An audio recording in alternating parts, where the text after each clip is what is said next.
Determinación absoluta para bombardear bases, puertos, objetivos militares y asesinar a más de 80 personas, además de secuestrar a un jefe de Estado. Síntesis y título de la operación con la que Estados Unidos atacó Venezuela e inauguró el curso político de 2026. Al siniestro saldo se le suman los más de 100 asesinatos extrajudiciales los días previos por parte de la administración Trump en aquellos ataques a lanchas del Caribe. 200 homicidios, sangre sobre sangre, sangre por petróleo, como hace más de 20 años en la ofensiva norteamericana contra Irak, pero también por oro, gas natural, hierro, coltán, bauxita y tierras raras. Fuego directo contra la población venezolana e indirecto contra China y Rusia.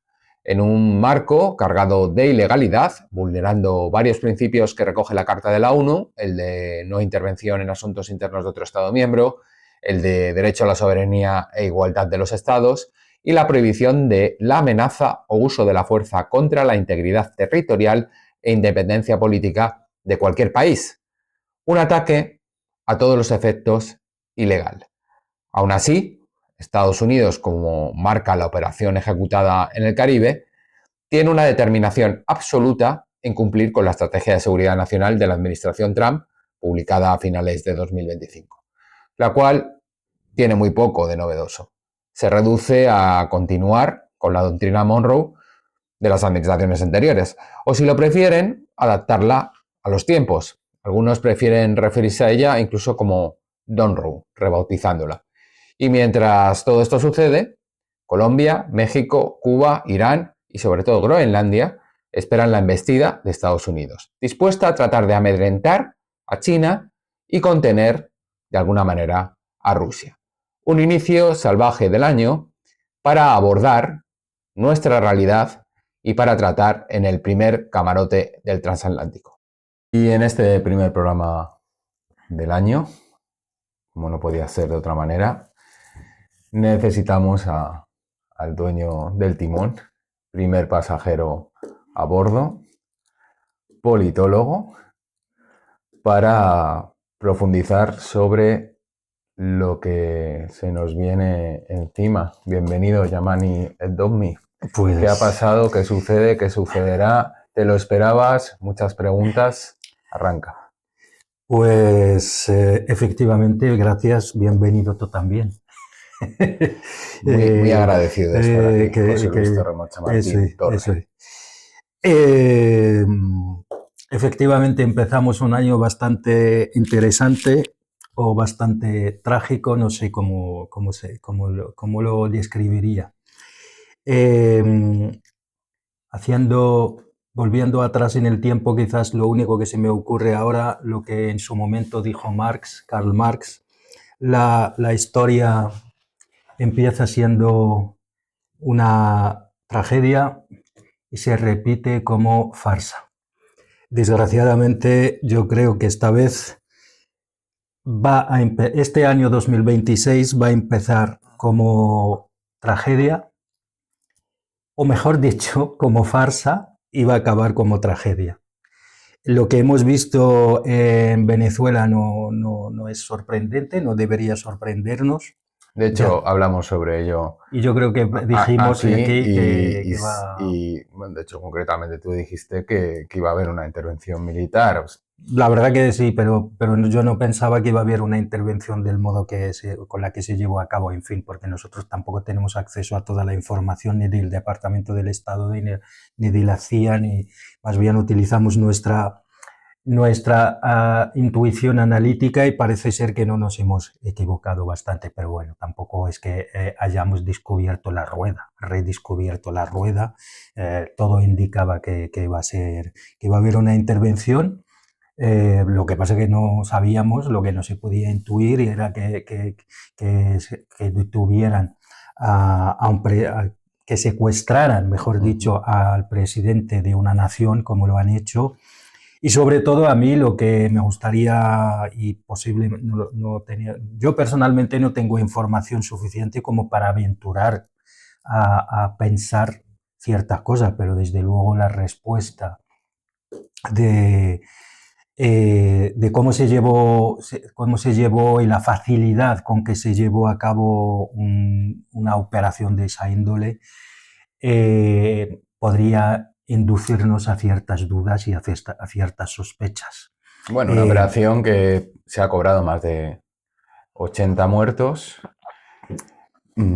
pero no por ello deja, como dices tú, certezas de que ha habido colaboración interna. De hecho, el propio Trump hablaba y ponía como algo exitoso las tareas que habían realizado su servicio de inteligencia, Sí. sobre todo en el secuestro, ¿no?, de Nicolás Maduro y de la primera dama Cilia Flores. A mí me parece desde luego muy, muy llamativo la facilidad con que se llevó a cabo. No me entra en la cabeza que un presidente de una nación, sabiendo que está amenazado, que tiene ahí a uno de los mayores ejércitos, no, a uno no, al mayor ejército del mundo a las puertas de su nación, y que no tomase las precauciones necesarias, ya no para impedir la operación en sí, por lo menos para dificultarla al máximo.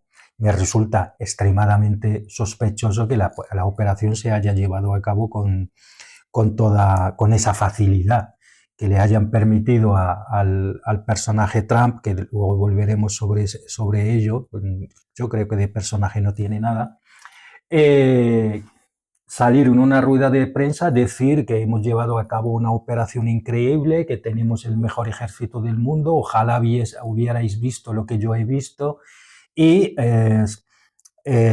pasear al presidente de una nación como es Venezuela por Estados Unidos, concretamente en Nueva York, por tribunales. Por eso empezaba diciendo que la historia empieza como tragedia y acaba como farsa. Deberíamos darle la vuelta y empezar por la historia comienza como farsa y acaba como tragedia. Y eso va a tener sus consecuencias. Y si quieres ya entro en el meollo de la cuestión más allá de Venezuela. A mi juicio, la operación de Venezuela no es más que el comienzo de una operación muchísimo mayor. Yo tengo la teoría y mi hipótesis es que, en primer lugar, se quiere garantizar el petróleo de Venezuela, pero no es un tema simplemente de avaricia estadounidense y la doctrina Monroe, o tal como se denomina ahora el corolario Monroe o lo que sea. No es solo por eso. Yo lo que pienso es que lo que quieren es garantizar el petróleo de Venezuela, porque el futuro golpe va a ser en Irán. Yo esta vez, tú siempre sabes que hemos hablado mucho, siempre te he dicho no te preocupes por Irán, no va a pasar nada.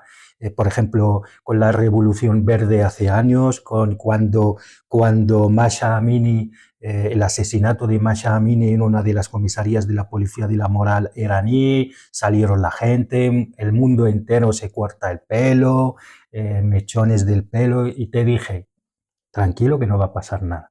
Pero yo creo que esta vez no es tanto el pueblo iraní quien va a hacer caer el régimen de los ayatolás, Jamenei a la cabeza, sino va a ser Estados Unidos. Y lo que está haciendo Estados Unidos con Trump a la cabeza es simple y llanamente garantizarse a sí mismos la energía y a sus aliados buenos, como se lo llama Trump, porque una vez interviene Irán, todo el petróleo que pasa por el estrecho de Hormuz va a estar seriamente comprometido. Y lo que están haciendo es garantizarse a ellos mismos la energía. Un suministro de energía asegurado y estable, y yo calculo, y yo creo que esta vez no nos vamos a equivocar mucho, calculo que una vez estabilizado el suministro venezolano del petróleo, no tanto el país, porque el país no le importa mucho a Trump ni a Estados Unidos, por lo tanto, en un par de meses, 3, 4 como mucho, vamos a ver una intervención directa esta vez del ejército estadounidense en Tahran. ahí queda. Hablaremos sobre esa posible intervención tras bueno, este análisis y pronóstico que ha Es un lanzado pronóstico. aquí Yamani. Y yo creo que también, evidentemente, está el ataque indirecto o incluso directo contra China en esta última operación y por supuesto, el intento de contención, por decirlo de alguna manera, contra Rusia en otras zonas del mundo. Pero cuando se insiste tanto en que Estados Unidos ha violado el derecho internacional y que se ha saltado el contrapeso, en este caso la administración Trump, de, de las cámaras, parece que no ha sucedido anteriormente. Porque curiosamente se ha incidido mucho en los más media en esta cuestión, en la violación del derecho internacional. No hay que irse muy lejos, poco más de 20 años, cuando pasó lo que pasó en Irak, una intervención a todos los efectos ilegal, y otras muchas, incluso cuando existía la Unión Soviética. ¿Por qué crees que este empeño en los medios occidentales a la hora de enfrentarse o de poner su oposición a la operación que se ha llevado a cabo en Venezuela, que por cierto, muchos voceros de los medios la condenan siempre con la coletilla, aunque el dictador Maduro Lo merecía, sí. lo merecía, no estoy de acuerdo. Ya, vale. Sí, a ver. En primer lugar, me gustaría saber si todos los medios de comunicación, los más media en todas partes, o solo los más media europeos. Esto habrá que verlo. Porque desde luego yo no veo tanto entusiasmo por el derecho internacional, ni por parte de los Estados Unidos, por supuesto, ni tampoco por allá fuera de la Unión, fuera de Europa. Y cuando digo Europa me refiero a la Unión Europea más a algunos países como sería Gran Bretaña, a lo mejor Noruega, aunque no pertenezcan a la Unión Europea. Porque hablar de Europa significaría también hablar de Rusia. No hay que olvidarlo. El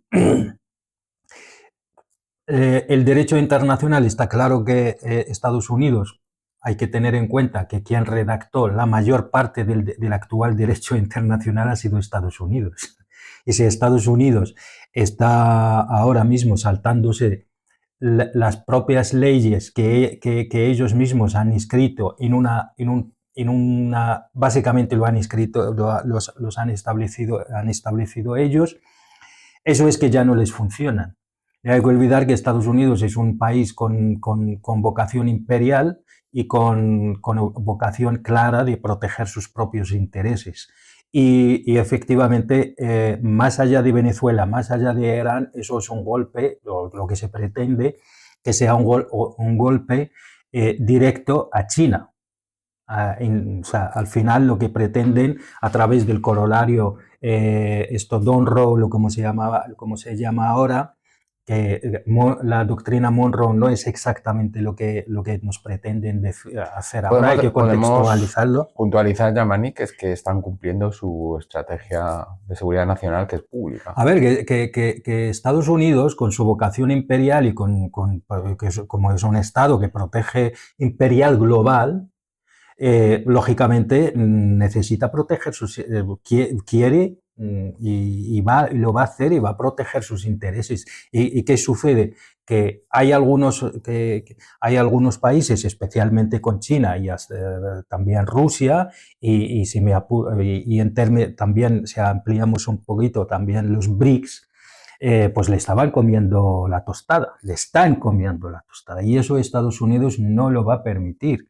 Y entonces lo que tiene más a su alcance de entrada es, por supuesto, defender el hemisferio occidental, que es el continente americano. Pero eso no lo va a lograr, eso es imposible, ya es demasiado tarde. De hecho, de ahí la agresividad de la administración Trump. Pero ojo, que esto no se hizo ahora con Trump, que hablamos de Trump y pensamos que es el personaje ese Trump, que no es el personaje Trump.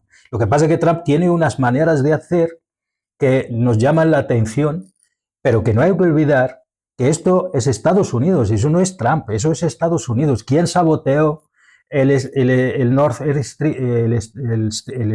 Stream? Fue Biden. Bueno, en teoría fueron tropas ucranianas. En teoría, pero ya a estas alturas ya está clarísimo que ha sido la administración Biden con su apoyo logístico, de información, de inteligencia, de proporcionar apoyo de todo tipo. O sea, no nos engañemos. ¿Y quién ha obligado a Europa a dejar el gas ruso muy barato? Ha sido Biden, no ha sido Trump.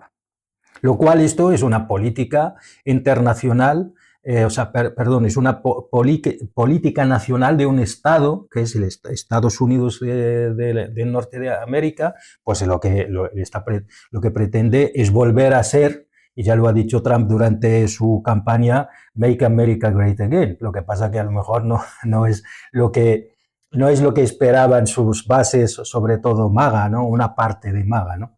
Entonces, pues que está intentando expulsar China y Rusia del hemisferio occidental, lo que pasa es que no lo va a conseguir. Y te doy dos ejemplos. Brasil tiene un intercambio comercial con China de 120.000 millones de dólares. A favor de Brasil, a favor de Brasil. El superávit, en este caso, es a favor, la balanza comercial, en este caso, es a favor de Brasil. Entonces, me imagino que Brasil no va a aceptar que le quiten una fuente y encima es favorable a ellos. No hay que olvidar otra cosa, siguiendo con Brasil. Hay elecciones Estados Unidos ya intentó, pero no solo por elecciones, Estados Unidos ya intentó, con Trump, presionar a Brasil cuando estaba a raíz del juicio de Bolsonaro. Lula no hizo caso omiso a las presiones de Estados Unidos. ¿Qué hizo Trump? Subirle los aranceles al 50%.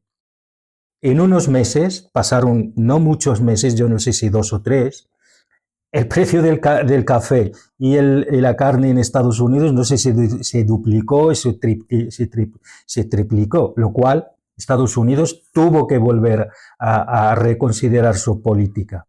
Hay otro país que parece que dentro de pocos días o esto va a estar alineado con Trump, que es Chile, puesto que ha ganado la derecha. Ha ganado su candidato. Sí, ha ganado su candidato, básicamente ha ganado el Bolsonaro chileno. Como en Ecuador. Sí. Chile tiene una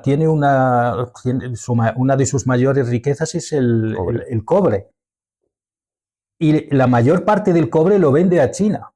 Chile tiene 60.000 millones de intercambio comercial con China, otra vez a favor de Chile. Sí, bueno, y hablando de Chile, también recordamos el caso de Argentina, Yamani, que Milei dijo que iba a romper con China relaciones comerciales. Nada. No ha podido. Le bastaron 10 minutos para darse cuenta que no es imposible. Entonces, básicamente lo que está haciendo Trump con su política es garantizarse la energía, por un lado, y por otro lado intentar aislar enérgicamente a China, porque sí es verdad que China necesita un suministro enorme de energía. ¿Qué pasa? Que hoy mismo cuando estaba preparando el programa, estaba leyendo por ahí que China, consciente de ese problema, ya está investigando y está planteando otras fuentes de energía que superan no solo las energías fósiles, no solo las energías renovables, no solo las energías nucleares tradicionales, sino que ahora mismo China, creo, si no me equivoco, no sé si el año pasado o hace 2 años, inauguró una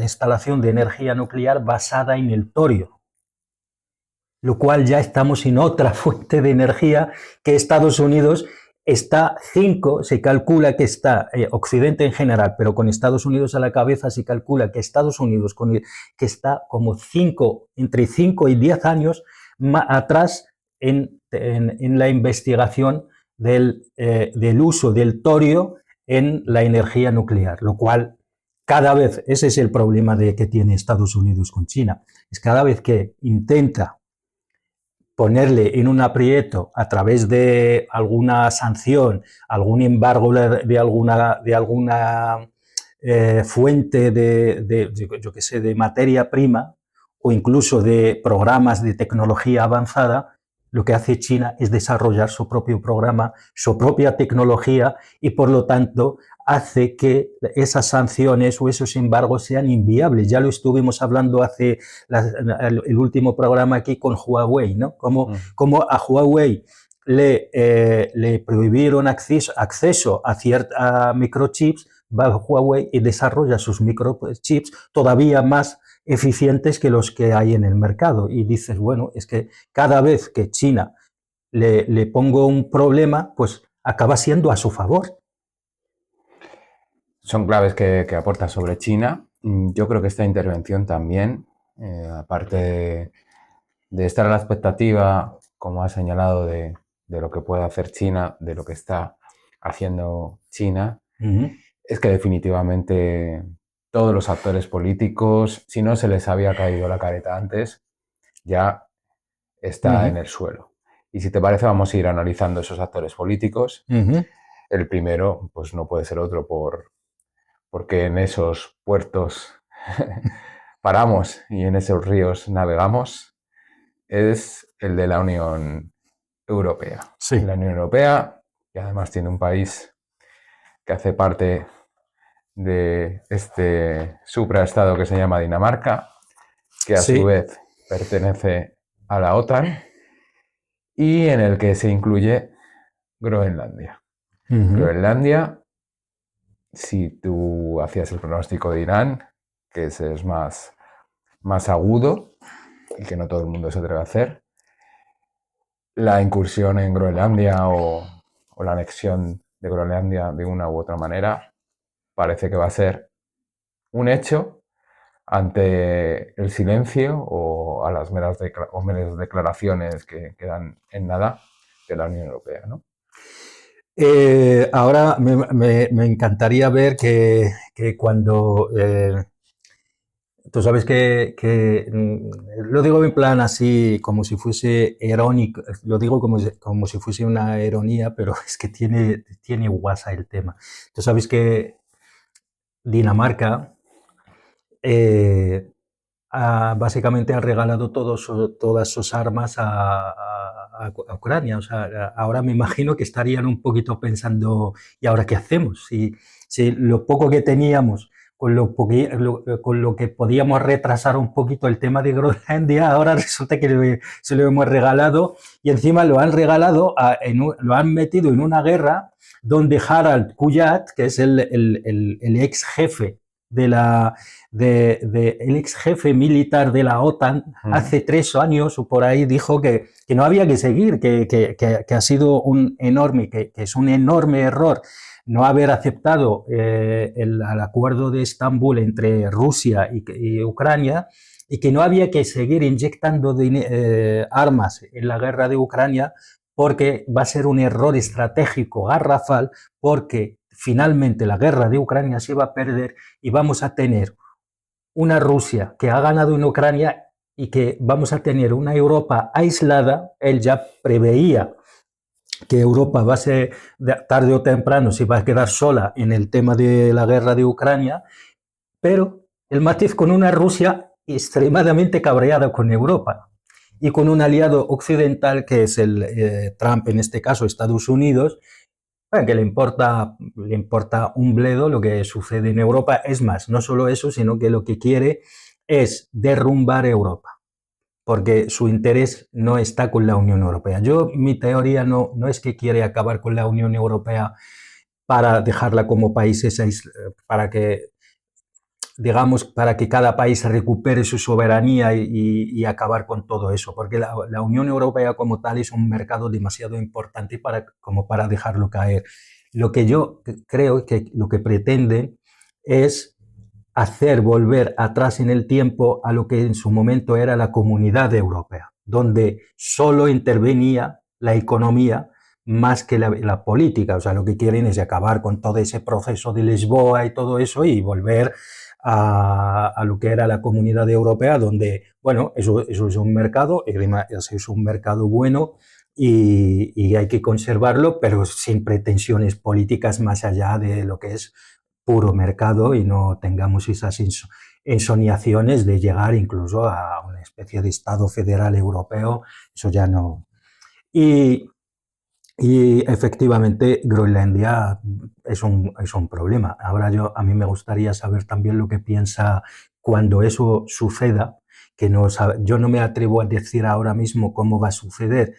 Posiblemente acabarán cediendo, los europeos acabarán cediendo, encontrarán alguna narrativa para justificarlo, porque, porque es intervenir militarmente de la forma que hace Trump a través de lanzando misiles o drones o aviación o lo que fuera, significaría acabar definitivamente con la OTAN. Pero tendrían que invocar el artículo 5. Sí, pero contra un país de la OTAN, lo cual eso significaría que la OTAN estaría ya finiquitada completamente y eso significaría un triunfo brutal de Rusia. Pero no había que armarse y llegar al 5% precisamente para que Rusia no llegara hasta Lisboa. Pero esto nunca va a pasar. A ver, vamos a hacer cálculos, vamos a hacer números, ¿vale?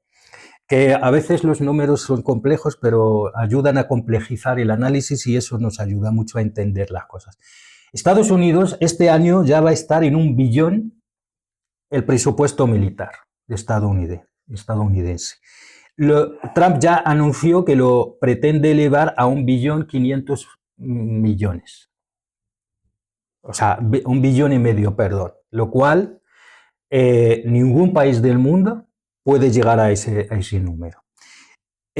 Además de eso, en Escocia, en el campo de golf de Trump, donde ha ido la señora von der Leyen a arrodillarse frente a Trump y a implorar su benevolencia, dicho así, no solo ha conseguido que sigan los aranceles al 15%, sino que ha conseguido que le compremos los europeos, que le compremos el gas, 750.000 millones del gas licuado, además de invertir la misma cifra en Estados Unidos, en el mercado estadounidense, y además de comprarle armas, lo cual es absurdo pensar que los europeos van a poder igualar el poderío de Estados Unidos. No va a suceder. Lo único que sí que va a pasar, esto puede establecer establecer un escenario de extrema volatilidad y extrema inseguridad en la Unión Europea, en el sentido de si todos los europeos llegan a ese 5%, significa que todo ese dinero lo van a sacar de lo que es el estado del bienestar. Y eso nos pondría en un escenario de extrema incertidumbre. Y ese es lo que quiere Trump. Trump le importa un carajo el estado del bienestar social, le importa un carajo el derecho internacional, le importa un carajo la Unión Europea. Lo que pretende es volver a situar a Estados Unidos como el actor principal al nivel internacional, puesto que ese actor tiene pretensión y tiene vocación imperial global. Y eso es lo que está haciendo Estados Unidos. Y no lo está haciendo Trump. Lo que pasa es que Trump, hombre, pues a veces, ¿qué quieres que te diga? Se le agradece un poquito de honestidad. A veces dice lo que dice y nos da un poquito de información y no como hacen generalmente los presidentes de Estados Unidos, sobre todo los demócratas, que a la vez que te dicen paz, hermano, te la están clavando por la espalda. que es lo que suelen hacer, que es lo que ha hecho Obama. De hecho, Obama posiblemente ha repatriado más que ningún otro presidente en la historia de Estados Unidos. De hecho, creo que han sido 3 millones de personas. Y ahora lo que pasa es que Trump lo hace de una forma, cierto es que lo hace de una forma que deja mucho que desear respecto al tema de los derechos humanos. Acabamos de enterarnos ayer o antes de ayer, pues el ICE acaba de asesinar a una ciudadana americana, estadounidense, lo cual la política, esto nos demuestra también que la política de Trump, la política migratoria de Trump tiene más bien poco que ver con sus promesas electorales de supuesta limpieza de Estados Unidos de criminales y tal, porque el ICE, y lo digo con mucha pena y mucha ironía también de pensar que un personaje fascistoide como es Trump va a llegar y va a limpiar Estados Unidos, porque entre otras cosas, si lo fuese a hacer realmente, posiblemente ni los empresarios se lo perdonarían, se lo dejarían hacer, porque como buenos empresarios que son los estadounidenses, pues les interesa mucho más tener mano de obra barata que hace bajar los precios de lo que llamamos el capital variable que lo contrario, ¿no? Como buenos capitalistas que son. Lo que pasa que, bueno, volviendo al tema de Groenlandia de nuevo, pues me gustaría ver ahora que parece que todo indica que Europa va a ser la víctima directa de la política de Trump, si el señor Merz puede decir ahora, como ha dicho en su momento cuando se estaba cometiendo un genocidio en Gaza, que Israel estaba haciendo el trabajo sucio de Occidente. Me gustaría, de verdad que me encantaría escucharle al mediocre de Merz diciendo, bueno, es que Trump está haciendo el trabajo sucio de Occidente. ¿Qué pasa? Que, pues, que la Unión Europea, efectivamente, si te fijas, todo el peso del argumentario ahora ha caído sobre Maduro. Todo el peso argumentativo de los políticos, de los mass media, de los tertulianos, de todos, ha caído sobre Maduro. Es que Maduro lo merecía. ¿Por qué? Porque realmente los europeos se sienten muy incómodos con el tema de, siendo una potencia reguladora, se sienten muy incómodos con lo que ha dicho Trump. No, yo voy a ir por lo que voy, por el petróleo. Entonces, pues ese discurso de Trump, pues no se puede vender en la Unión Europea de ninguna manera. Entonces, pues, están ahí con el derecho internacional, pero a la vez, no, es que Maduro sí lo merecía. Estos días hemos visto cómo están ahí haciendo una propaganda bestial sobre la supuesta liberación de supuestos presos políticos en Venezuela. No sé cuántos han salido, ¿20? Alrededor de 5. 5, sí. En ese hilo narrativo que estabas desarrollando de presos políticos que han sido liberados de la Unión Europea, has mencionado a Merz, pero me ha sorprendido que no hayas dicho nada de Macron. De Macron, del pequeño emperador, que a ver si puedes aportar a la audiencia más datos sobre un hecho en concreto, que al parecer hubo una intentona de golpe de Estado en Burkina Faso el mismo día que Estados Unidos secuestró al jefe de Estado de Venezuela, Nicolás Maduro. Efectivamente, contra Omar Traoré, lo que sucedió al contrario que en Venezuela, lo que sucedió ahí en Burkina Faso, que la población parece ser que el presidente burkinabé pues tiene mucha más, que le ha protegido la propia población, y está claro que la población pues quiere a Omar Traoré como presidente. Tradicionalmente... Pero no es un poco impensable que en otra época Francia hubiera descabezado a ese presidente. Sí, pero que yo siempre lo he dicho. Y que aproveche esta coyuntura. Sí, pero es que efectivamente la idea era esa. La idea clarísimamente hay huella de Estados Unidos, Que lo que pasa es que tradicionalmente Estados Unidos siempre había dejado la zona de África, el Sahel, el norte de África, a los europeos, salvo Egipto, ¿vale? Salvo Egipto, pues el resto de los países africanos siempre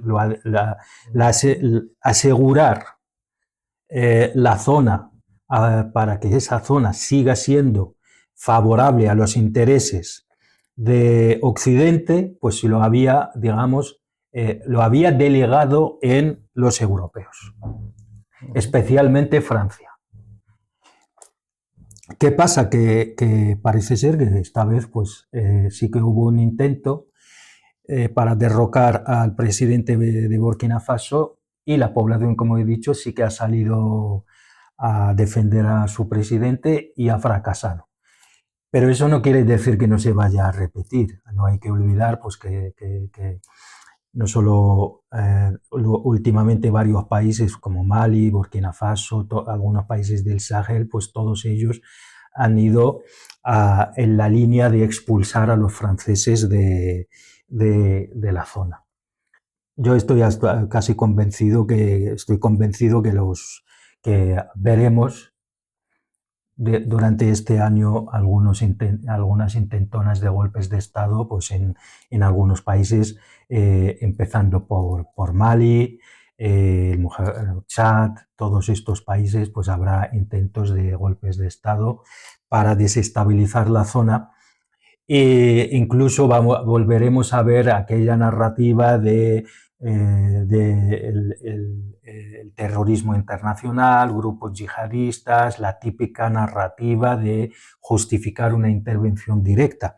Porque Francia ya estuvo allí, por ejemplo, con la operación Burkán. Lo que pasa es que no ha podido estabilizar la zona. De hecho, finalmente la expulsaron y algunos países de la región pues, llamaron precisamente a Rusia. De hecho, si tú vas a Mali, verás que hay casi el mismo número de banderas de Rusia que las banderas del propio país.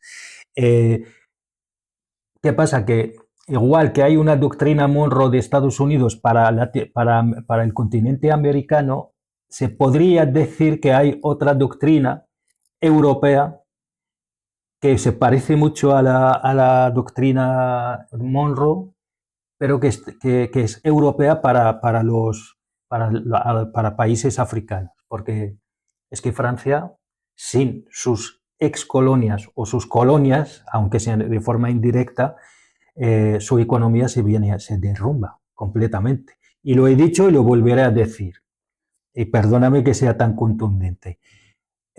Francia, como economía, como Estado, políticamente hablando, es un país decadente, peor aún que Estados Unidos, mucho peor que Estados Unidos.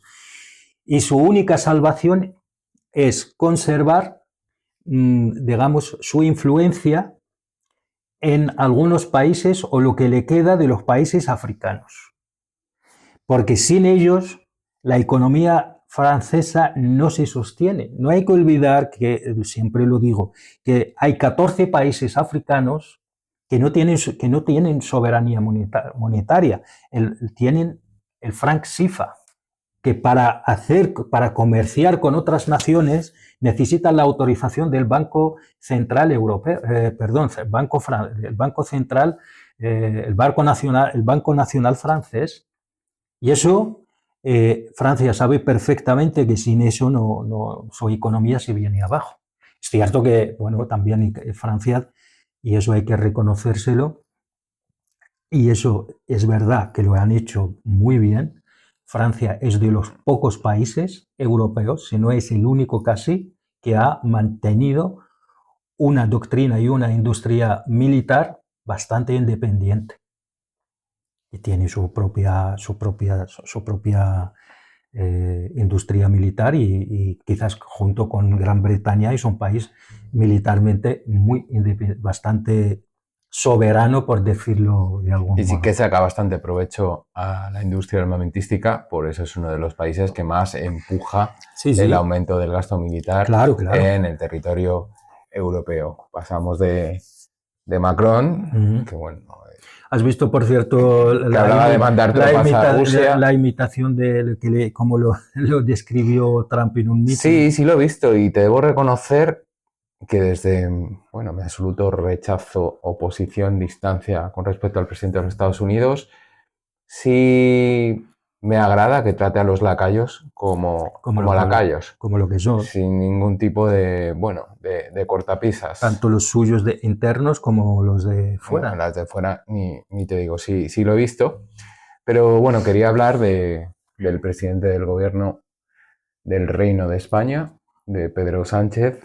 No tratamos de mirarnos mucho el ombligo, porque este programa se hace pues dentro de ese estado, pero creo que sí es pertinente mencionar el papel que trata de jugar Pedro Sánchez, como siempre ha hecho España, como presentarse como una especie de puente entre América Latina y Europa, y en este caso concreto de Venezuela, juega con la ambigüedad de que sí que es un país que no reconocimos el resultado electoral, pero sí están todas nuestras empresas, por lo que de facto sí reconocen siempre, y lo han reconocido a ese gobierno, antes con Chávez y después con Maduro. Y por otro, decir que es una violación clara del derecho internacional. Y dentro de lo que es la Unión Europea, no hay que negar que Pedro Sánchez está bastante bien asesorado, o mejor dicho, el Partido Socialista Obrero Español está bastante bien asesorado, pues se diferencia de la Unión Europea y proyecta una imagen diferente, novedosa o incluso valiente contra los Estados Unidos, en lo que se refiere a la narrativa. ¿Cómo ves tú todo esto, Yamani? Pues yo, como lo veo, sinceramente creo que es una lectura interna en clave electoral. Hay que reconocer, y lo que acabas de decir es cierto, el presidente del gobierno español de este país está siendo muy bien asesorado en ese sentido. De hecho, le está vapuleando a la derecha en este tema. Y hace una cosa muy sencilla, tampoco es que no está haciendo nada del otro mundo, simplemente sale a decir nosotros estamos a favor del derecho internacional, lo que acaba de pasar es una violación grave del derecho internacional, y a la vez firma un comunicado con algunos países de Latinoamérica. Con gobiernos progresistas. Sí, con gobiernos progresistas, Brasil, Chile. Bueno, de Chile está de salida. Pero bueno, mejor, así por lo menos pues deja algo positivo antes de salir, no está mal, no está mal. Efectivamente, y lo que está haciendo simplemente está leyendo muy bien internamente, igual que en su momento ha intentado, aunque con un éxito muy limitado con el tema de Gaza, muy limitado, de hecho casi marginal, pero esta vez parece ser que está leyendo bien la situación. No hay que olvidar que Sánchez tiene muchos problemas, tanto dentro de su propio partido como del gobierno. No está sabiendo, no es capaz, tiene muchos problemas a la hora de legislar. Llevamos casi toda la, bueno, sin el casi, toda la lo que llevamos de la legislatura sin poder aprobar ni un solo presupuesto. Llevamos prorrogando presupuestos desde la última legislatura, y él está sabiendo leer todas esas claves y simplemente dice lo que tú y yo sin ningún compromiso diríamos. Tampoco es que está diciendo nada del otro mundo. Por otro lado, primero, la política interna está influyendo mucho en el posicionamiento de Sánchez. En segundo, también creo que también está mirando un poquito hacia los propios países, donde no hay que olvidar que España, las empresas españolas tienen muchos intereses en Latinoamérica en general. Pues me imagino que una intervención como la que pasó en Venezuela, pues asustara en general a todos los estados. Sobre todo hay una empresa, la Repsol, claro, con entonces, su lobby y sus puertas giratorias, exacto, en este caso del Partido Nacionalista Vasco. Me imagino que estas empresas pues le estarán diciendo también a Moncloa, bueno, ojo con lo que haces, de ahí un poquito decir, bueno, yo me muevo dentro del derecho internacional, pero tampoco confronto mucho con Estados Unidos, tampoco es que está siendo muy, digamos, el líder del mundo libre. O sea, al fin y al cabo, a mí, sinceramente, lo que está haciendo Pedro Sánchez lo podía hacer cualquiera. Tampoco supone gran riesgo para nada. O sea, al fin y al cabo, pues... Pero bueno, en la lectura mediática incluso internacional, pues, he leído en The Guardian que se lo consideraba incluso un díscolo y valiente e incluso un innovador en esa postura. Digamos, pues es que yo creo que le está funcionando. Sí, pero es que esa, por ejemplo, esa lectura sí que está bien dicha, pero a nivel sí está claro que yo me imagino que Sánchez cuando hace eso está sobre todo pensando más en la lógica interna dentro de España para las elecciones. Es que no hay que olvidar que las encuestas están dando una mayoría bastante, pues la derecha va a arrasar, si hay, supuestamente, ya veremos a la hora. Entonces Sánchez está sabiendo leer esto y situándose como el líder de izquierdas progresista que está en contra de las intervenciones y que además el PP y Vox se lo han puesto muy fácil. En eso la verdad que Sánchez ha tenido mucha ayuda. Tú has visto las intervenciones. Y que es un gobierno en coalición que supuestamente también tiene que combatir como esa parte para que esa oposición al intervencionismo pues quede solapada por lo menos dentro de su gobierno. Bueno, yo ahí sí que discrepo un poquito en cuanto al gobierno. Yo creo que ahí la otra pata del gobierno de coalición más bien no tiene mucho que ver con esto. Eso es una estrategia de Moncloa independiente de lo que es el gobierno de coalición en sí. Yo creo que esto es el Partido Socialista, le viene eso como agua de mayo, porque así durante mucho tiempo se va a hablar de Venezuela, se va a hablar de Groenlandia, se va a hablar, ya verás, de Irán, y de esta manera pues no se va a hablar mucho de los problemas que tiene el PSOE, que son problemas muy moralmente muy difíciles de gestionar para un partido que se dice progresista de izquierdas. El tema de acoso sexual, acoso laboral dentro de su propio partido, las corruptelas que han ido saliendo, pues Cerdán, 2 secretarios del partido, y todo eso le viene muy bien. Pero no hay que olvidar que el Partido Popular está, la verdad que está muy... Primero hay que decir que Sánchez habla con Delcy Rodríguez, pero también habló con el candidato de la oposición, de ese ente mítico, metafísico que es la oposición. Estábamos hablando de lacayos. Otra de las cosas que ha hecho Trump es tratar como lacayos a la oposición. A eso llegaremos venezolana. Sin duda. A eso de hecho, ya hemos llegado al no reconocer a María Corina Machado como presidenta legítima de Venezuela en una transición públicamente en su primera intervención. Pero es que esta señora nunca debería ser presidenta. Bueno, pero lo ha dicho Trump. Sí, pero decir. Es que ¿por qué va a ser esa señora presidenta? Esta señora nunca se presentó a las elecciones. Bueno, pues le ha llegado hasta ofrecer el Nobel y decir que ella podía encabezar la transición. Bueno, esos son los lacayos que se comportan como tal. Y ya está, si tú te aceptas el papel de lacayo y de servidumbre, mejor dicho, pues al final tendrás que llevarlo al límite. Volviendo a Sánchez, yo creo que la derecha, la verdad que insisto en ello, se lo está poniendo muy fácil. O sea, el PP no tiene narrativa. El PP está absolutamente desnortado y ha hecho...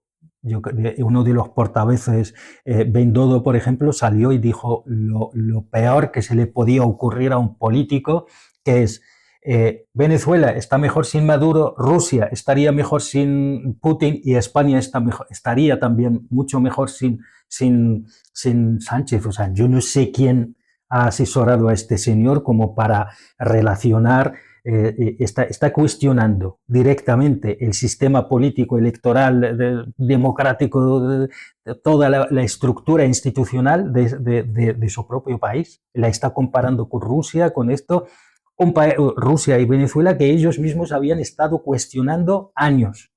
Y Vox, Vox, si te fijas, ha hecho una cosa muy inteligente por su parte, que es desaparecer.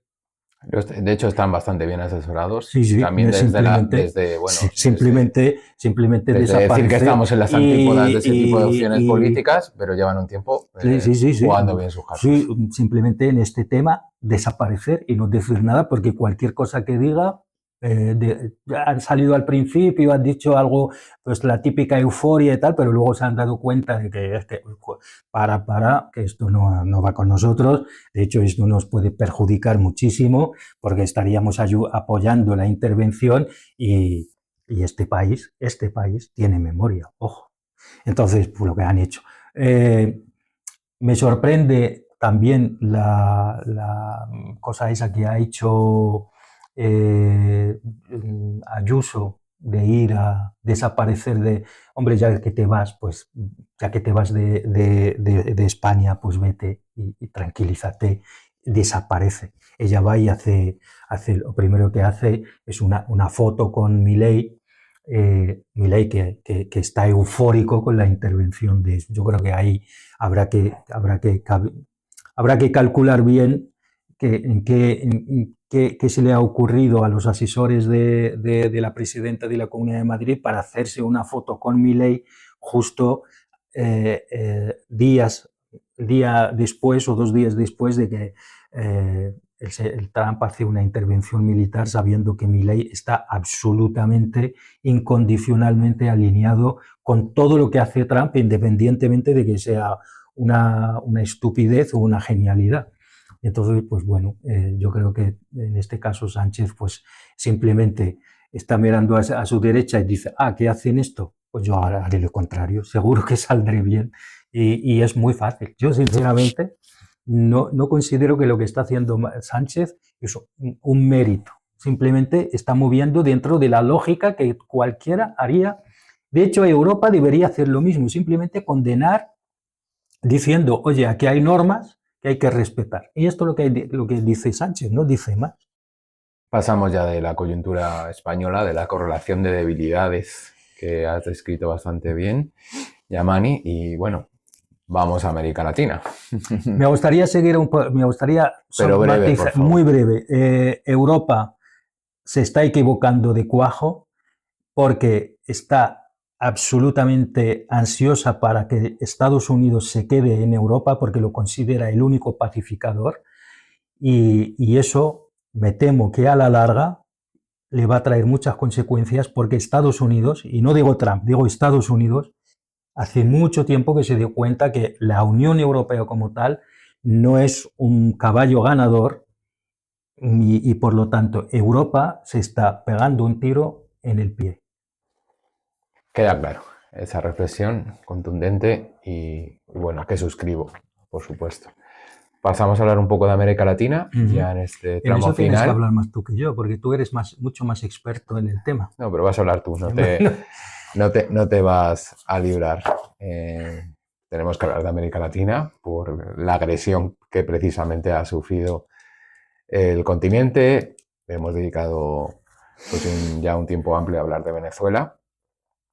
Estoy obligado a cumplimiento a hablar sobre Colombia, amenaza directa al presidente de Colombia, Gustavo Petro. Bueno, luego se han entablado una serie de conversaciones que van a tener como consecuencia una reunión presumiblemente en Washington entre Gustavo Petro y Donald Trump. Amenaza. ¿Así ya le ha revocado el visado? En eso están. En eso están. A ver si va a llegar ahí y le detiene. Preparando la reunión.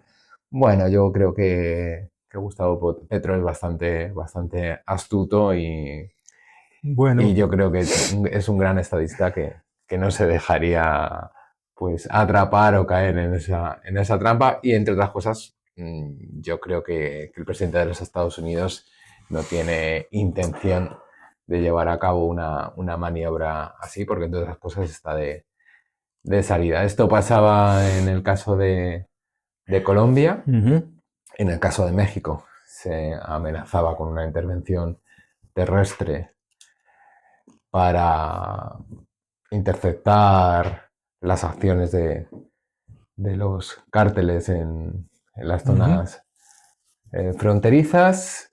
Y bueno, tenemos que decir que tampoco ha habido una contundencia en la condena, salvando el caso de Cuba por motivos obvios, ¿no?, del resto de países y de reacción como bloque regional. Lo que yo pienso es que pesa mucho que va a haber elecciones el próximo año en Colombia, que las va a haber en Brasil, eso por una parte, y Trump ya ha conseguido en Honduras colocar a su candidato, ya tiene algunos candidatos abiertamente suyos que se ha visto en el caso de los presidentes del gobierno de Paraguay, de Ecuador y de otros países que están totalmente alineados con Trump, eso por una parte. Pero también, como hemos dicho aquí en este programa, esta intervención en Venezuela es un aviso claro a navegantes, ¿no? Es decir, Estados Unidos ha intervenido en América Latina, lo ha hecho a través de golpes de Estado, sí, y lo va a seguir haciendo, ya sin lanzar promesas de que se acoge en ciertos países a terroristas o se violan los derechos humanos o no hay democracia. Bueno, sí, está claro que, lo que ha venido haciendo Estados Unidos tradicionalmente de esgrimir la democracia y los derechos humanos y tal y cual como justificación para la intervención directa o, perdón, indirecta a través de golpes de Estado, desde la sombra, con la CIA, etcétera, etcétera, salvo la intervención a lo mejor en Panamá, que fue la última. De hecho, fue contra un agente de la CIA. Sí, sí, claro.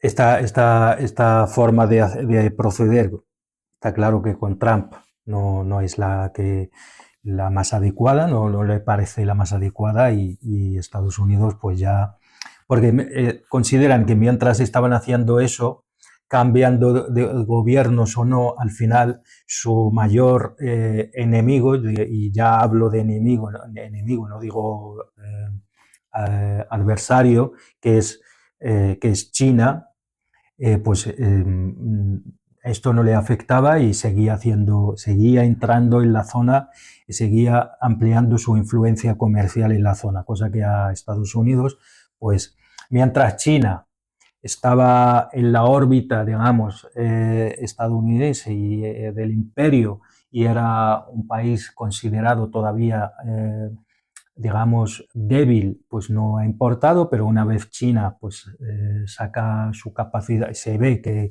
ya también tiene ambición de ser un hegemón, al menos en su zona de influencia, pues como que a Estados Unidos ya no le gusta, no le gusta mucho. Y por eso Estados Unidos ha ido históricamente, si hacemos un poquito el recorrido histórico, veremos que cómo han ido gestionando su política o priorizando qué zonas donde tenían que intervenir prioritariamente en su política exterior. Con Bush hijo me refiero, claramente han puesto el foco en Oriente Medio. Oriente Medio, la zona Asia, pero también más pegada a Oriente Medio, y el norte de África, a través de la intervención en Irak, fue claramente la zona privilegiada para las relaciones exteriores estadounidenses. Con Obama, aunque Oriente Medio siguió siendo importante, al inicio parecía que el norte de África podía ser también una zona privilegiada. No hay que olvidar que la primera visita de Obama al mundo árabe no fue a Arabia Saudí, fue a Egipto, y no hay que olvidar la intervención occidental en general, pero europea y estadounidense en Libia, pero Obama, a pesar de todo, hizo lo que famoso pivot to Asia, ¿no? Hacia Asia, porque de repente se dan cuenta que China ya no es un país más, sino que es un país con vocación hegemónica. Y mientras estaban en eso, pues China les ha dado por la espalda, pues ha ido a América Latina y ha ido, digamos, creando unos intereses enormes.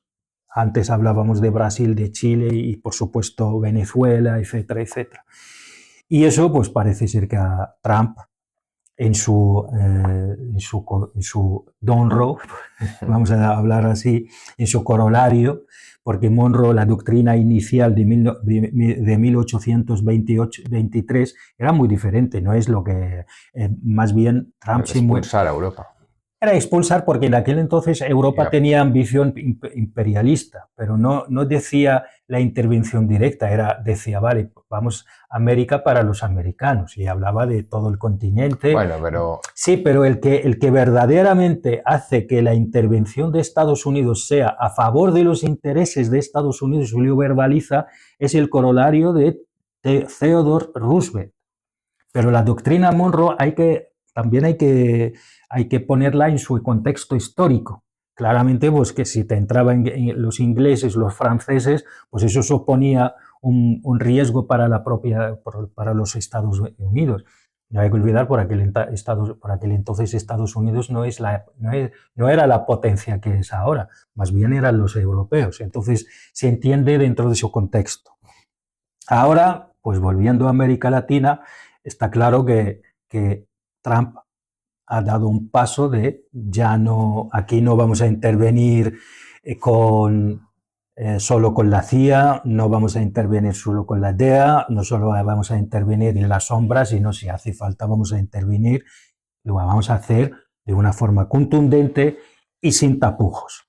Entonces, en eso yo creo, sinceramente, pienso, bueno, México, eso es una salida de tono que no va a poder, porque intervenir en México sería el fin yo estoy absolutamente convencido. Sobre todo de que intervenir, ¿para qué? ¿Para qué? Para intervenir en un país como México, vale, que México no es la potencia, no tiene la misma potencia que Estados Unidos, pero es México.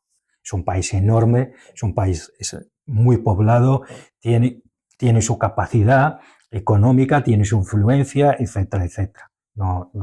Eso es una cosa que salida de tono, pero también Trump hace estas cosas también para luego negociar. Ya hemos visto cómo le ha contestado Sheinbaum, con mucha tranquilidad, y siempre lo ha hecho. Sí. Él, como decía, o sea, tú hablas, pero luego me vas a necesitar igualmente para controlar lo que sea. Y Sheinbaum lo que ha hecho siempre ha sido, en el fondo siempre ha colaborado bastante bien con la administración estadounidense, o sea, no hay problema. Con intervenir en Colombia, pues ya lo habían hecho antes, pero creo que ahora mismo intervenir después de un proceso de un cierto giro a la izquierda, estando a las puertas de otras elecciones que posiblemente ganará la derecha, pues absurdo. Bueno, intervenir en ese sentido para facilitar el triunfo de la derecha. Yo creo que esa va a ser eso lo que quería decir. Una intervención militar al estilo como de Caracas no va a poder ser, no tiene ningún sentido. Yo creo que van a intervenir de una forma a través de múltiples plataformas como lo saben hacer, para que su candidato gane. Posiblemente acabará sucediendo, no lo sabemos. Y yo donde veo el verdadero peligro, lo veo en Nicaragua y en Cuba.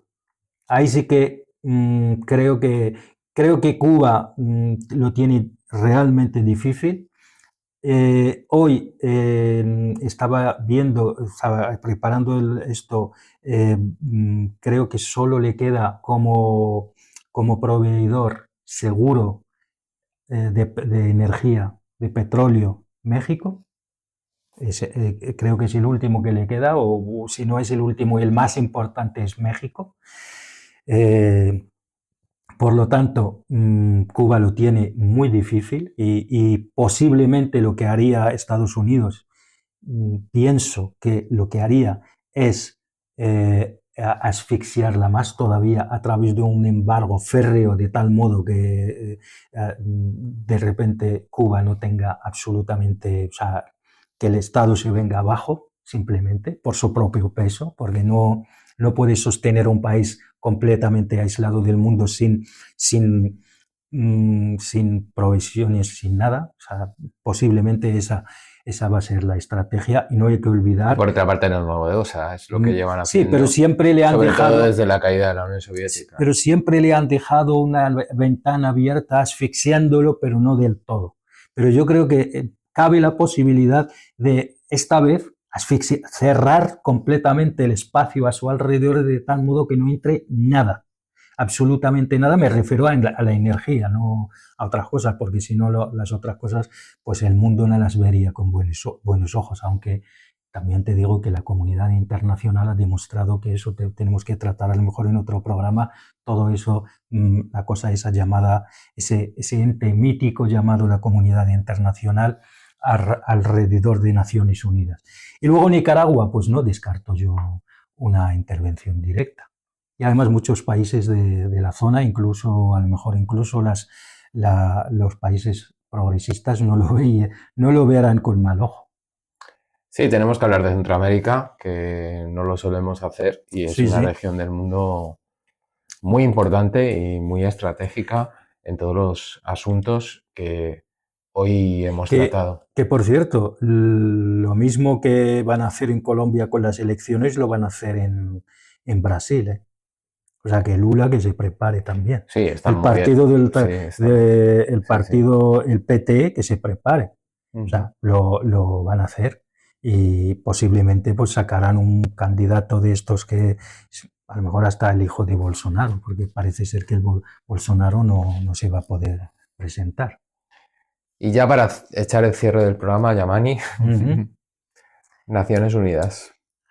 Pues eso es lo que te decía. Coméntame. Yo, que Naciones Unidas necesita... ¿Qué papel le toca jugar ahora? Ninguno. ¿O el mismo? Nada, cero, ya está. No hay, de verdad que no hay. O sea, no. En primer lugar, el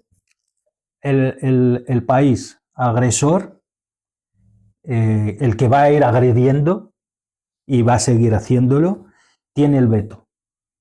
La estructura, la arquitectura de Naciones Unidas, tal como estaba pensada en un momento en el cual pues el mundo acababa de salir de una guerra cruel, la Segunda Guerra Mundial. Se había visto que lo que era, ¿cómo se llama? La anterior a las Naciones Unidas, Sociedad de Naciones, no había funcionado. Entonces, pues había en un equilibrio bastante igualado, por decirlo de algún modo, a pesar de que en aquel momento la Unión Soviética no era económicamente tan poderosa como Occidente, especialmente Estados Unidos, pero era una potencia ideológica y tecnológica y muy legitimada a raíz de lo que había de sus logros en la Segunda Guerra Mundial. Entonces, pues China ni estaba ni se le esperaba. De hecho, todo el mundo sabe que el veto inicialmente lo tenía Taiwán, y luego se lo devolvieron a China continental. Y por lo tanto, pues se construyó un sistema bastante, pero pensado en aquel momento. ¿Qué pasa? Con armas nucleares. Con armas nucleares como armas de disuasión. Que ahora también existen. Sí, pero que ahora todo el mundo, bastantes más países las tienen. En aquel momento solo había dos. Bueno, no sé si en aquel momento Francia y creo que no, Francia y Gran Bretaña todavía no habían hecho sus primeros ensayos. Que por cierto, Francia lo tiene bastante complicado porque Argelia le está reclamando indemnizaciones millonarias por sus pruebas en el desierto de Argelia. ¿Vale? Por armas nucleares, así, muy rápido. Cada vez que hablas de Francia yo tengo que sacar algo. Pero la cosa es que ahora uno de los garantes que había ayudado a la actual, ayudado en la construcción de la actual arquitectura de las relaciones y el derecho internacional y de la Carta de Naciones Unidas, la Carta de Derechos Humanos, etc., etc., etc., es quien está agrediendo. Entonces no tiene ningún valor que tú vayas al Consejo de Seguridad de Naciones Unidas para supuestamente debatir o condenar o lo que fuese una actuación del tipo que había construido todo esto, las conoce todas, las sabe todas, y encima cada vez que dices algo te saca el veto. No tiene ninguna lógica. Es que Naciones Unidas ya no tiene, bueno, en realidad se viene viendo desde bastante tiempo, desde la época casi ya de George Bush hijo, cuando simplemente salió George Bush hijo a decir, le damos a Saddam Hussein, no recuerdo si 24 o 48 horas para abandonar el país, para dejar el poder, y si no vamos a intervenir. Sí, el 20 de marzo. Sí. De 2003. Eso 19, es. 20 de marzo del 2003. Sí, y simplemente pues dijo, por lo menos por aquel entonces, fíjate que todavía Estados Unidos estaba un poquito interesada en el derecho internacional y su propia estructura que ella misma había construido. Por lo menos siempre intentaba involucrar más actores, ¿no? No, y trató de fabricar la mentira de las armas de destrucción masiva. Sí, efectivamente. Elaboró más argumentos, igual que Tony Blair. Porque sus aliados y un papel muy protagónico a Tony Blair. Bueno, Aznar intentó colarse la foto y se coló. Se coló, pero bueno, pues le venía bien, y muchos otros países de la región, de la propia región del Golfo, pues también estaban más que encantados de la situación, de la intervención directa y de eliminar directamente a Saddam Hussein, porque le veían con malos ojos y encima lo consideraban un peligro para su propia existencia. Pero es que ahora mismo ya Trump no. Estados Unidos, yo es que de verdad sigo insistiendo en que ojo con considerar que lo que está haciendo Trump es porque él es así, porque es él. Porque esto se lo permite el sistema, la propia estructura de Estados Unidos, la propia vocación de Estados Unidos, le permite a un señor como Trump hacer lo que está haciendo. ¿Tú te imaginas que España, el presidente del gobierno español, pueda soñar con hacer algo así? Porque la arquitectura de la propia institucionalidad del país no lo permite. No estoy diciendo que es la mejor que hay, ni mucho menos, pero sí que hay unos límites donde los presidentes o las autoridades se pueden mover, y ojo con que hagas una cosa u otra. A pesar de los muchos, los propios europeos posiblemente no tendrían la capacidad de hacer lo que está haciendo Trump, porque la estructura y la arquitectura de la Unión Europea hay cosas que no lo permite. La propia arquitectura de la OTAN no permite intervenir, porque sí, hay que invocar el artículo 5, hay que decir hay que avanzar en ciertas cosas antes de hacer eso, pero Estados Unidos como hegemón, más allá del discurso de que es el líder del mundo libre, de la gran democracia del mundo, en el fondo, Trump lo está haciendo, y la estructura se lo está permitiendo. Hemos visto como senadores del propio Partido Republicano han salido a decir que Trump estaba asesorado por imbéciles. Eso lo ha dicho un senador. Y el problema lo tiene el senador, porque todo el mundo ahora va contra el senador. ¿Cuántas senadoras, aquella senadora que salió, incluso creo que fue asesinada al final, o no fue asesinada, tuvo que dimitir o algo así? ¿Cuánta gente ha salido a decir que Trump era un tirano y acabaron ellos y ellas teniendo problemas? Bueno, ya hay renovación de cámaras en los Estados Unidos y Trump tenía una baja popularidad, y también esto se lee en la batalla política interna que en estos momentos tienen los conservadores y el movimiento MAGA. Digamos que hay también otras muchas variables, y parece que todas favorables de momento a la administración Trump. Bueno, para mí el punto de inflexión posiblemente ahí vamos a ver hacia dónde va a ir Estados Unidos, van a ser las elecciones de término medio, la renovación del Senado y del Congreso. Ahí va a ser el tema, a mi juicio. Ahí Trump va a ver su verdadera capacidad y ahí vamos a ver Trump posiblemente, imagínate si ganan los demócratas de una forma abrumadora, en ambas cámaras posiblemente le planteen un impeachment.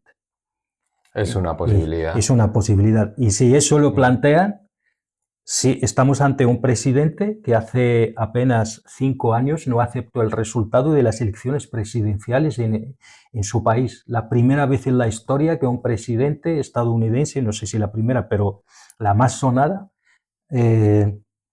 cuestiona el propio sistema electoral de su propio país. Eso, ojo, imagínate. Con muchísima gente armada. Eso es. Imagínate que a este presidente le haces un impeachment. Imagínatelo. Estamos ante un, de verdad, estamos ante un, no sé yo si lo que llaman los check and balance de Estados Unidos, los equilibrios institucionales de Estados Unidos, vayan a poder esta vez gestionar eso. Habrá que verlo, habrá que verlo. Yo incluso he llegado a escuchar que gente supuestamente que sabe de la política estadounidense, la política interna de estadounidense, he llegado a escuchar gente que hablaba ya directamente de que Trump, si ve que la cosa no le va a favorecer, es muy probable que anuncie la ley marcial. Y por lo tanto ni siquiera convocar elecciones. Porque no hay que olvidar que estamos hablando de un señor que hace 5 años no aceptó los resultados electorales. No hay que olvidar que estamos ante un presidente que es como es y esta va a ser su última legislatura, o sea, su última legislatura, por decir. En principio. Sí, pero es que no hay otra. Él ya avanzó hace poco. Está moviendo las fichas, sí, él y su movimiento para tratar de prolongarse. Eso es, ya hace poco avanzó. Su mandato en el tiempo. Sí, él efectivamente, que ya hizo una especie de montaje a través de la IA, que en plan presentándose incluso para las próximas elecciones presidenciales. De verdad que yo creo que Estados Unidos internamente va a tener un problema. Va a tener un problema porque ha elegido a un personaje que, si es verdad que le conviene en este momento, porque Estados Unidos está perdiendo capacidad a nivel internacional y puede ser que en cada momento pues también los imperios eligen aquellos personajes o personas adecuadas a la coyuntura de ese momento, pero no tengo yo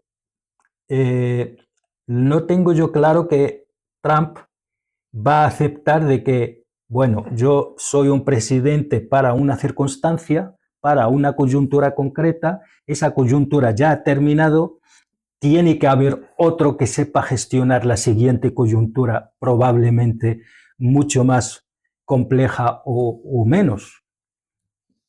No lo tengo muy claro, sinceramente. Con esa reflexión final de Yamani, pues podemos concluir el programa de hoy. ¿Algo que te quede por aportar? Bueno, sí que corregir simplemente rápido, perdona, que antes he dicho una senadora que ha ido en contra de Trump y la asesinado, es un error, ¿vale? Que lo he confundido con que salió una noticia de una actriz, de un actor o un director de cine que lo han asesinado, pero que no tiene nada que ver con Trump. Ahí pero sí es verdad que Trump, cada vez que alguien le lleva la contraria, acaba teniendo muchos problemas en el sentido ya de políticos, ¿no? Que acaba siendo marginado, etcétera, etcétera. Esa era lo último que quería decir. Corrección hecha y invitación a que nos sigan. Pueden seguirnos en nuestra página web transatlántico.org y en nuestras redes. Agradecerles su compañía en este rato que hemos profundizado un poco sobre desastre en el que en este momento está el mundo, o bueno, cuando no ha sido el mundo un desastre en realidad, y por supuesto con las ganas de volver la semana próxima continuaremos hablando sobre geopolítica y lo que nos afecta en nuestra vida cotidiana. Que pasen una feliz semana. Adiós.